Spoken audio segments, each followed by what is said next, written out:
Heddwch O'r Diwedd gan Jill Murphy, wedi'i addasu gan Roger Boore a gyda Diolch i Dref Wen. Roedd yn hwyr y nos. Roedd Mr Teddy wedi blino. Roedd Mrs Teddy wedi blino. Ac roedd babi Teddy wedi blino.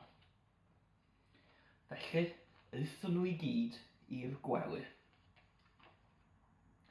Aeth Mrs Teddy I gysgu, ond oedd Mr Teddy ddim yn gallu cysgu. Dechreuodd Mrs Teddy chwyrnu. O na, meddai Mr Teddy, allai ddim dioddef hyn. Felly cododd ac aeth I stafell babi Teddy I gysgu.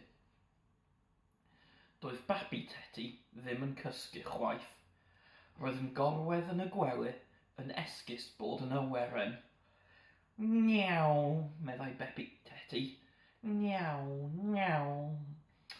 O na, meddai Mr Teddy, allai ddim dioddef hyn. Felly cododd ac aeth i'r stafell fyw I gysgu. Tic-toc, meddai'r cloc.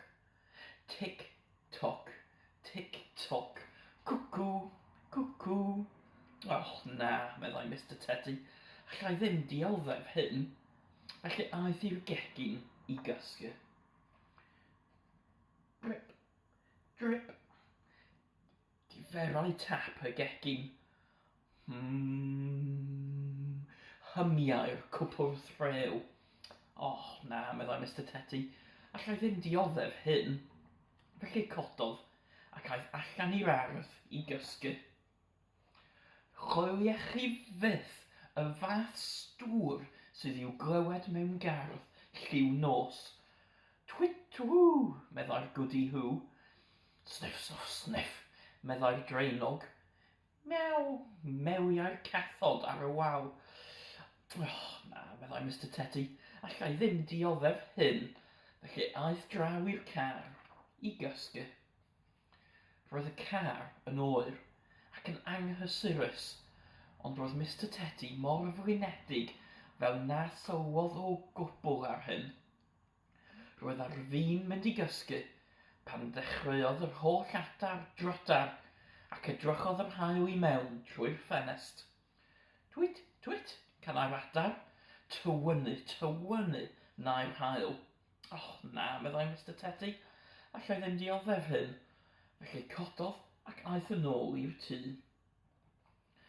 Yn y tŷ, roedd babi Teddy'n cysgu'n drwm, a doedd Mrs Teddy ddim yn chwyrnu mwyach.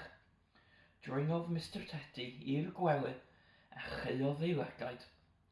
Heddwch o'r diwedd, meddai wrth ei hun. Brrrr, canodd y cloc larwm. Brrrr. Cododd Mrs Teddy ar ei eistedd. Bore da, cariad, meddai hi. Gysgais ti'n dda? Ddim yn dda iawn, cariad, meddai Mr Teddy, gan ddylyfu gen. Paid â phoeni, meddai Mrs Teddy. Fe wna I gwpaned bach o de I ti. A dyna, a wnaeth.